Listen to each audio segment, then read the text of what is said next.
Hey guys, welcome back to my YouTube video channel. Today I'm so excited to have Dr. Jim Ratcliff.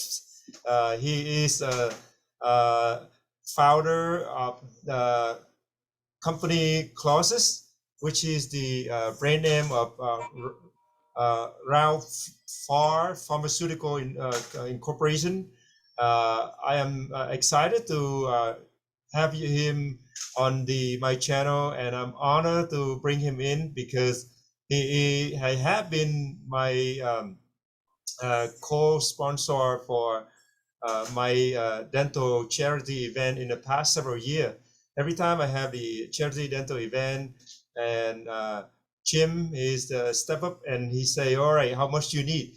And he just gave me so much stuff that I feel overwhelmingly grateful and appreciate his kindness and compassion to the community that I've been helping involve with charity event in the past 2018 19 and double back and forth.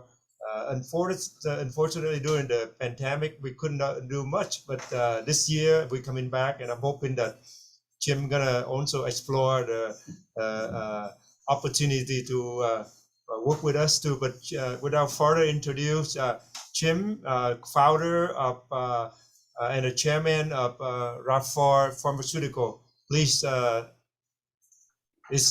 floor is on you. Well, I was delighted to get your invitation, Doctor, to join you on this podcast.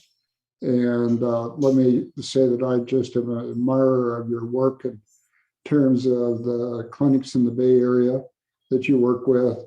And our company is devoted to helping people get well and stay well. So anything that we can do that fits into your standard of care, we're certainly want to be supportive of it. So just happy to be here. That's great. And Jim, would you start sharing the journey, how your company started? I know that your dad was the original founder. He were Dr. Ratcliff was the division chair of UCSF way years ago, and he is, he got a great legacy that left behind for his family and the school. And please just, for those of us that don't know your dad, can you please give us some information about your dad, what he worked at UCSF and his work and everything? Well, thanks for asking that story because he's the hero behind our company. And my dad was number 34 licensed periodontist in the United States. Oh, wow. Yeah.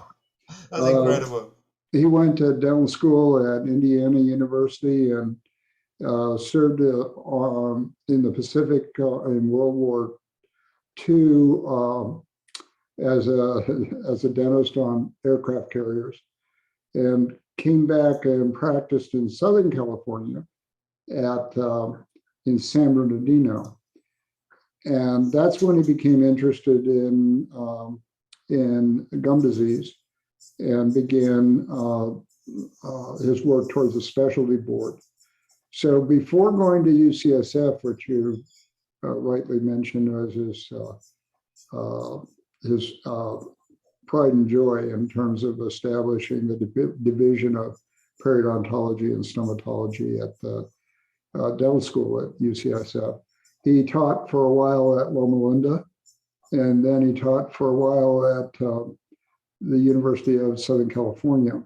And he was a clinical professor at that time and had his practice in San Bernardino. Then I guess when I was in junior high school, so just yesterday, of course, we moved to the Bay Area, the family did, and he practiced at UCSF and was there when the Western Society of Periodontology and American Academy came together. He was involved in worked to bring those two groups together. And he, at age 55, he had heart disease. He had angina. And he decided that part of the problem was work-related stress. So he retired and decided he would go back and practice periodontology. So he was a periodontist in San Diego and then moved to Scottsdale. One problem that he faced was he could never get the research out of his blood. And so he was keenly aware that gum disease and the work of the periodontist oftentimes is both expensive and painful. And that's really not a positive model for business, something that's costly and painful. So he was always looking for a way to minimize the need for periodontal surgery. And that's how the product got its start, was through that research. And our first generation of what's now Closys were directly related to his work. Today, our formulas, we refer to them, are third, fourth, and fifth generation formulas to try to accomplish new things and new indications. So I can get into that. But he led the company for the first decade of its existence. He got it started with some other leading dental professionals, and many of our shareholders are dentists or dental entities, dental office profit sharing plans and retirement plans and that sort of thing. So we're pretty firmly rooted in dentistry, but that's the short version of the long journey to how we got here. Yes, thank you so much. And I also noted that the board of your company, Dr. Sunil Kapila, no, I'm sorry, Dr. Ivani Kapila also were associated with UCSF as well. So that was wonderful. You know, I spoke to one of my friend who is still teaching at UCSF, and you know, they see he's the Dr. Kapila is well known at UCSF as well as the division chair. So it's wonderful connection that you know, your company have at the board of advisor and things like that. So so on our board, in addition to Dr. Kapila, who's there's an interesting generational story there, but is Dr. Ted Nakata. Dr. Nakata has just recently retired from practice in Fresno, California, and then Dr. Gary Armitage. Well, Dr. Armitage was chair of periodontology and was a student of my father's at UCSF. Wow. And then Dr. Kapila, Yvonne, was a student of Dr. Armitage's. So that's why I say three generations of UCSF researchers have participated in this company. And Dr. Nakata, Ted, was also a classmate of Gary Armitage when he went through UCSF. So a lot of UCSF in this. So it's really great. You've got the Golden Gate behind you in the video. Also, for those of you guys, dentists or hygienists or dental student who haven't had a chance to use the product, Closys is the mouthwash, oral hygiene mouthwash solution. And it's not just that, but they also developed the toothpaste and tooth sensitivity and other product as well. But what my experience with this product is I use it personally before I I recommend to my patient is that this product is incompatible with the other product that you see on the market, where you try it in your mouth, it burns your mouth and it tastes nasty. Not this product, okay? This product is just completely different. So you guys have, if you haven't used it, please check out Closys and try it.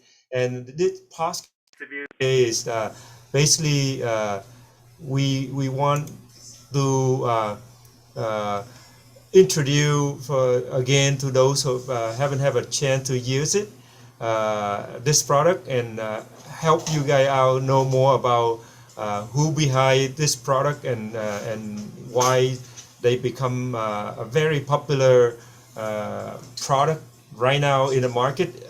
Right now, Jim, if you can share with the audience that your company now is able to use the put it on the market, multiple country out there. What are the country on the world in the world that right now you have the market share with right now?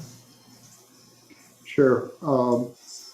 The We have three toothpaste, one with fluoride, which outperforms all other fluoride toothpaste in terms of remineralization and halting demineralization and strengthening enamel. We have a toothpaste that is fluoride free, which is our original toothpaste, and it contains the same core ingredient that our other toothpaste contain, so fluoride and fluoride free. And excuse me.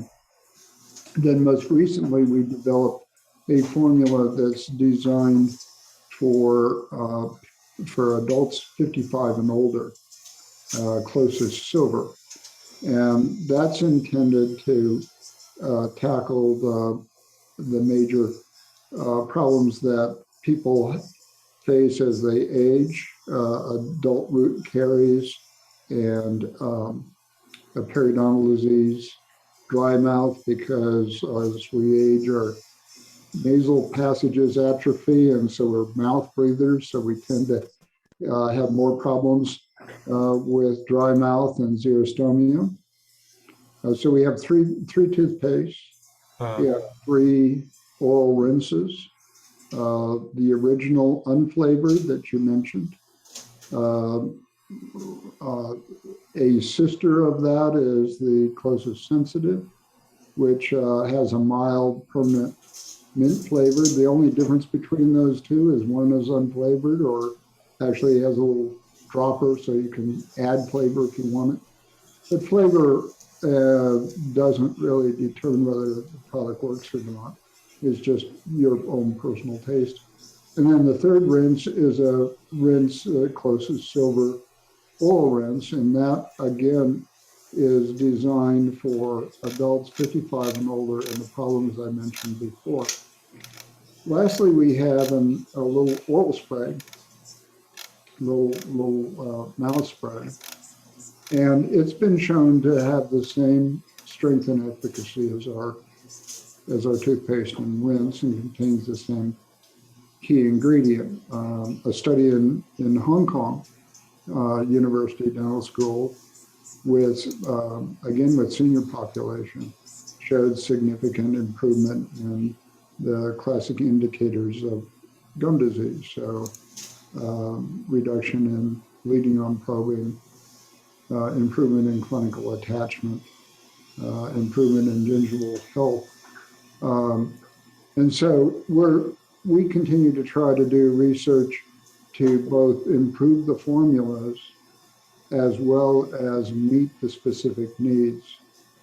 So as we go forward, as we look at what we offer, we'll be developing additional variations of our product that meet or are attuned to specific oral conditions. Because we want, first and foremost, to have the people who use our product experience better health, both oral health and systemic health. You might ask where we where we sell our products. Of course, we're distributed across the United States and Canada through the major dental supply companies for dental professionals. So Henry Schein and William Patterson and Burkhart, Benco, all 40 of them, Pearson, Sinclair in Canada. And then we're also distributed in retail. And we made that decision because we discovered that while a dentist may recommend to their patients the use of our product between their visits, the patient doesn't always call you up on Saturday night and say, "Hey doc, I'm out of toothpaste. Can you get me some more?" So it's available in the major pharmacies, Walgreens and CVS, and major mass retailers like Walmart, and Amazon. Just simply because we want people not to have to go out of their way in order to try to find our product, which is a major challenge for a small company dominated by large companies. But anyway, so we're in Australia, we're in China.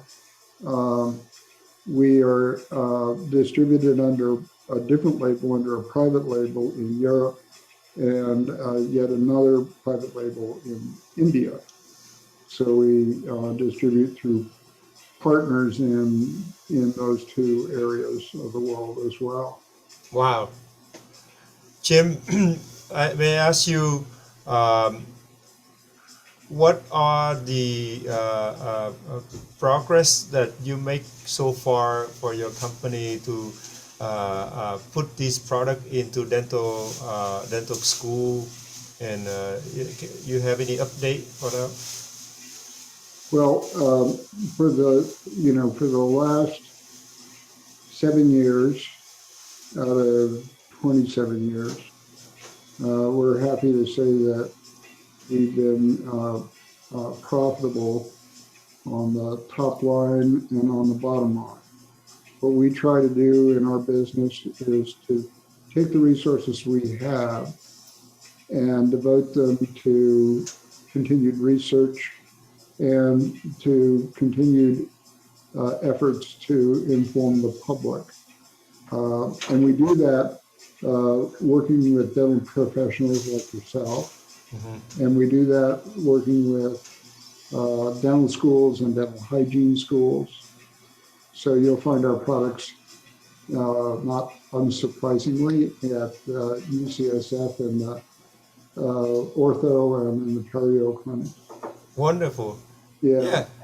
And you'll find our products are used by hygiene students in places like Contra Costa College or Phoenix College or Niagara College in Canada, Ontario. Uh-huh. So we're really pleased to, during the pandemic, Doctor, I think the figure is that 20% of dental care professionals retired or left the field. Right. And now we're coming back and we need those professionals. So we want to partner with educational programs in order to help new dental professionals and dental hygiene professionals and auxiliaries come on and help grow back the profession from 2 years ago when most dentists were, as you personally know, shut down for fear of the pandemic. People don't think of dental professionals as necessarily as brave individuals, but they are. If you think about the pandemic and working within a foot or so of a patient's mouth, and of course, unlike many professions, you can't work on the patient with the patient wearing a mask. Right. So we've been very, very interested and concerned in making sure that uh, that the dental profession thrives and is a safe place to work and live. And we've been trying to contribute to that as well. Jim, real quick, for those of people that haven't tried your product, uh, what are the key distinguished factor that you are proud to recommend people who test out your product? I know I use it, but from your point of view, what are the things that is so different with your mouth product compared to mouthwash product compared to other like Listerine and other company out there? Well, let me share with you what we use as sort of design characteristics. Thank you. So the first thing is that for a person to take care of their mouth every day, twice daily, the product has to be friendly to the mouth. Otherwise, you can say, try this stuff, but people won't use it because it's unpleasant to use. Right. So it has to have a pH level that is attuned to a healthy mouth. So somewhere between 6.5 and 7.2, which our products are. The second is that it can't sting, stain, burn, taste nasty. Some products stain teeth, ours doesn't. So those things, those are sort of basics you have to get out of the way in order to get patient compliance, get people to use oral care regularly. Then if you look at it from a use standpoint, there's some design characteristics that we look at. When you take and you put something in your mouth, whether it's toothpaste or oral rinse, it needs to go to work within 30 to 60 seconds. So I could have a terrific oral rinse, but if it didn't start doing its thing within a minute or two, it's useless because nobody's going to brush their teeth for 5 minutes. Nobody's going to wash their mouth out for 5 minutes. So you want something that goes to work immediately. And our products are activated by saliva, acids in the mouth, sulfur compounds, a variety of activators that release its active core ingredient. And so that design characteristic is important. There's a flip side to that. You can have something that is so unstable that you can't put it in a bottle or a tube and transport it to the dentist's office or transport it to the pharmacy because it's lost its efficacy in transport. Mm-hmm. So in oral care, we look at a minimum of 24 months that something must stay in a tube or in a bottle and still be efficacious. Ours are 36 months. Wow. Yeah, we have people call up who say, I see this label doesn't look like the label, you changed artwork or something. Is it still good? And by and large it is. And wow. If it isn't, if it's out of date, we'll send them some fresh product.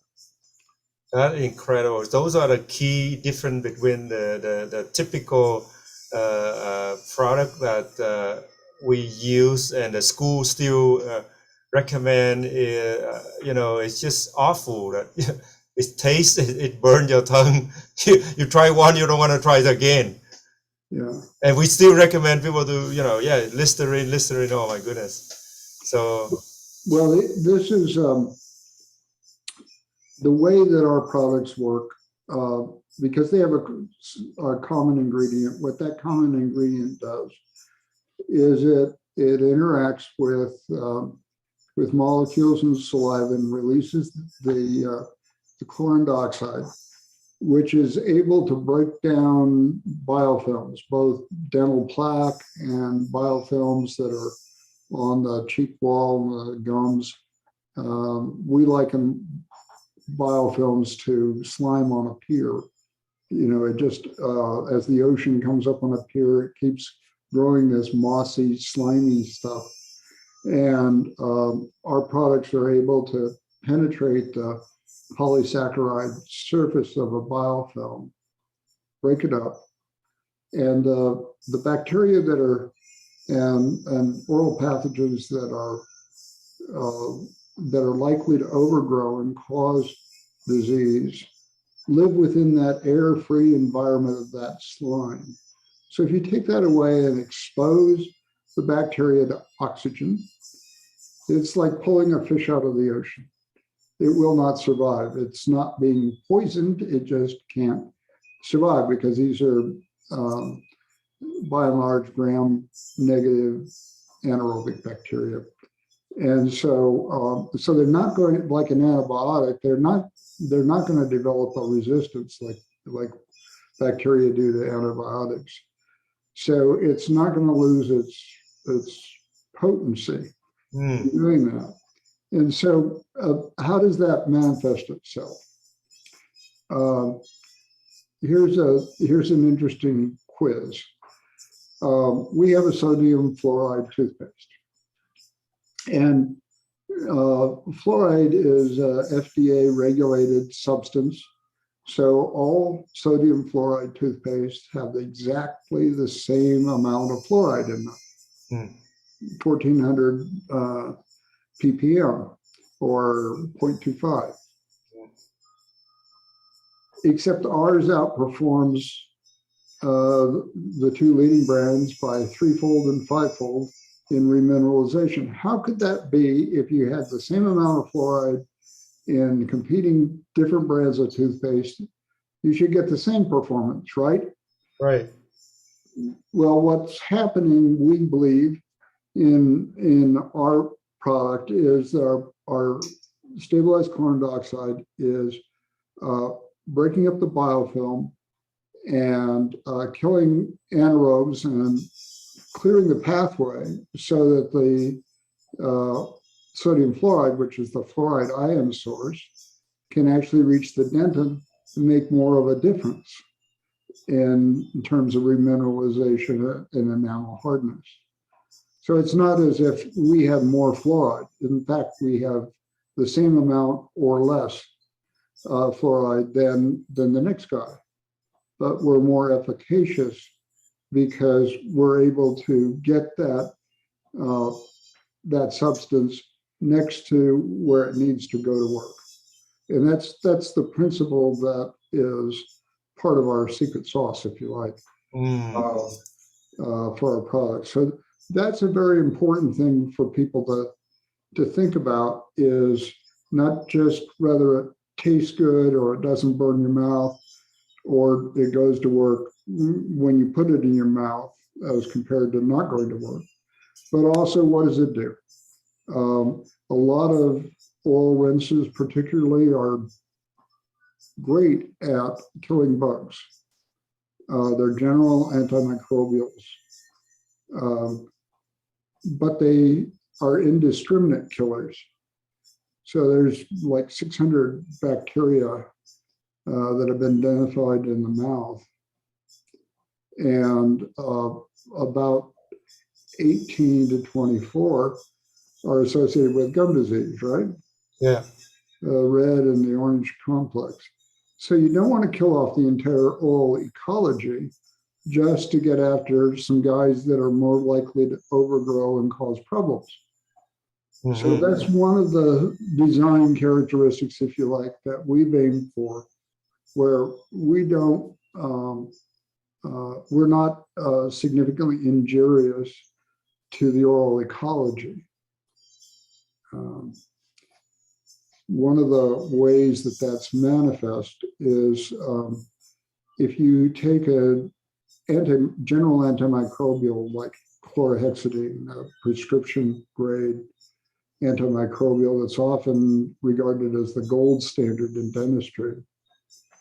And you use it with a patient who has oral sores or that has osteonecrosis of the jaw or that has Sjögren's syndrome, oral inflammation. It'll help keep those areas very clean and sanitized, but the patient will not heal quickly because it also kills the collagen forming agents, the fibroblasts and the osteoblasts, the fibroblasts for soft tissue and the osteoblasts for hard tissue. Mm-hmm. So, and our product is comparable as an antimicrobial, but it doesn't harm fibroblasts and osteoblasts. So you'll see faster healing. So are you saying this can be used for irrigation, surgery irrigation? Yes. The largest dental service organization devoted to periodontia is located in Arizona, AZ Perio, and they use that both as a surgical irrigant as well as a post-op. Really? Yeah. Wow. Good to know. Jim, yeah. We have about 60 minutes left. I think 60 seconds left. So I want to just say thank you for coming up my YouTube channel. And I appreciate what you do to support our charity event every year. And I would like to also thank you for your time today, that you spend some time and educate dentists and dental hygienists who haven't used your product. And we want to have a chance to introduce your product. So thank you again. Jim, you have 30 seconds. You can say something. Well, Doctor, I'll end where I started, which is you guys are the heroes out there. We really appreciate your work in dentistry, and particularly your efforts in this podcast and bringing various people who have perspectives and experience to bring to the profession. I looked at your podcast, Dr. Harold Foran and Dr. Zuckerberg,